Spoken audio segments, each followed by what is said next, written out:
Nesse segundo bloco do nosso debate sobre avanços e desafios da política étnico-racial no Brasil,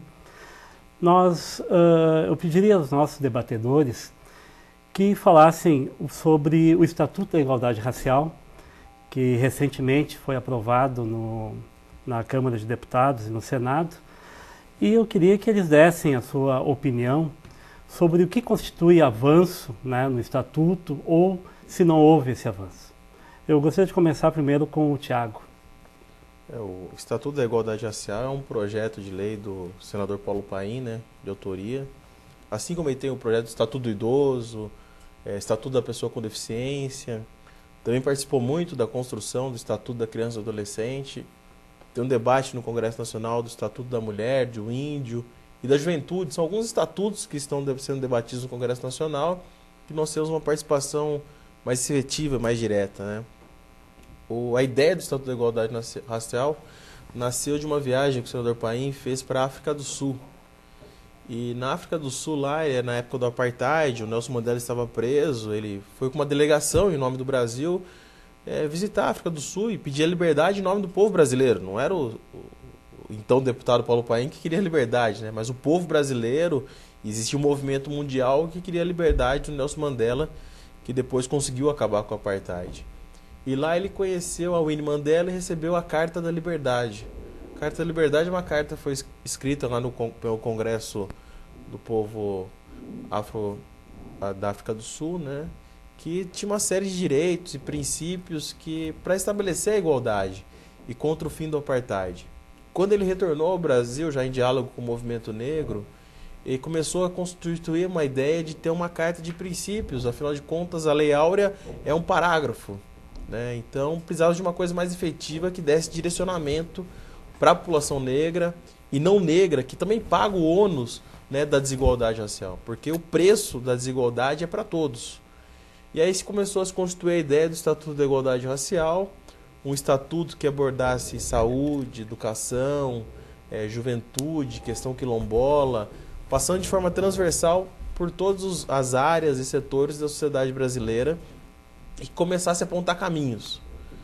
Quando você me pergunta, Mauro, se teve avanço ou retrocesso, eu não quero entrar muito nesse ponto, na verdade, se é avanço ou retrocesso, porque existe um grupo do movimento negro, de direitos humanos, que tem um acúmulo na área, que diz o seguinte: olha, nós gostaríamos de um estatuto mais avançado, um estatuto que estabeleça esses direitos efetivos, né, que provocasse a inclusão real das pessoas, né?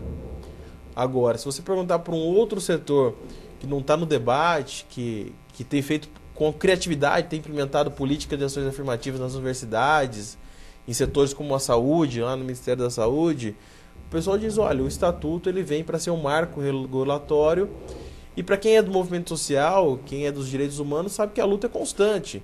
Toda vez que a gente consegue avançar um passo, a gente sabe que tem que correr muito mais e além para conseguir estabelecer esses direitos. Mas, sem dúvida nenhuma, o Estatuto da Igualdade Racial é um reconhecimento do Estado brasileiro, dos 300 anos de escravidão, que o povo negro ajudou a construir o país, dos mais de 120 anos do pós-abolição, onde não houveram políticas públicas reparatórias, e aí começa a dar nortes específicos para o Estado brasileiro começar a agir. E eu vejo aqui o Dr. Schneider, o Stênio, que tem um acúmulo na questão da saúde que eu conheço. Vocês vão perceber que o Estatuto da Igualdade Racial ele vai sair da gaveta do Congresso Nacional e dos debates internos que surgem entre os movimentos, e ele vai agora para a sociedade. Então já não é uma coisa do movimento negro, dos direitos humanos. É uma política agora que toda a sociedade deve se debruçar e deve buscar, dentro dos princípios estabelecidos e das diretrizes que são contra qualquer tipo de discriminação, a gente deve atacar e buscar soluções efetivas. Muito bem, Stênio, qual a sua opinião? Bem, a lente que eu olho um pouco é a lente do militante social negro de mais de 30 anos de militância. É óbvio que toda a lei, né, que estabelece uma obrigação do Estado brasileiro daquilo que se constitui um pouco de forma marginal,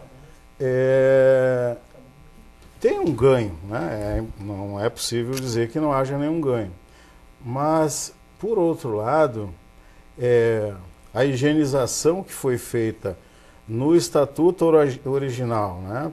O senador Paim, ele capitaneou esse processo, mas o movimento negro, ao longo, no mínimo, desses 10 anos, né, ele fez um embate na sociedade brasileira, foi quem colocou para a rua, para a mídia, em todos os lugares, o debate e a questão do racismo no Brasil, que é uma discussão bastante antiga e que ela tem, né, avanços e retrocessos, dependendo da história e dos momentos políticos desse país.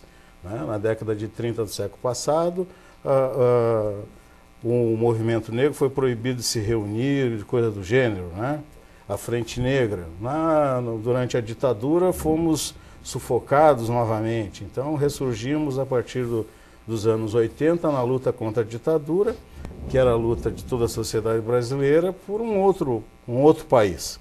Né? Então as políticas afirmativas nesse país, em favor agora não mais de uma casta que sempre se teve acesso a políticas afirmativas em seu benefício, né, e termos então políticas afirmativas para o conjunto da sociedade brasileira. Isso é o que muda, isso é o que choca, né? Isso desacomoda os privilegiados. Mas veja bem, na proposta anterior tinha lá o reconhecimento das comunidades remanescentes quilombo, né, de pessoas que vivem nessas comunidades, mais de 3.000 comunidades hoje no Brasil, há 200 anos, 300 anos, né? Seus ancestrais saíram da senzala e nunca saíram daquele lugar. Bom, isso foi tirado porque se confunde a reparação e o reconhecimento da terra como reforma agrária. Isso não é reforma agrária, porque muitos dos fazendeiros grilaram, né, expropriaram as terras dos negros, que teriam nada mais justo hoje que devolver parte dessas. Mas não é gratuitamente, o governo se propõe a indenizá-los, que é um ganho duplamente, né? Porque além de expropriar e usar a terra ao longo desse período, ainda vão ganhar para devolver aquilo que não era deles. Então assim, a gente vai perdendo um pouco dos símbolos, né? A questão do reconhecimento que o Brasil não é de fato uma democracia racial, e é um país racista, e que tem um conjunto de acordos, inclusive internacionais, de normas internacionais, que o Brasil é signatário, assinou, e isso aprovado pelo Congresso Nacional. Então, assim, há um reconhecimento do Estado brasileiro de que existe racismo no Brasil.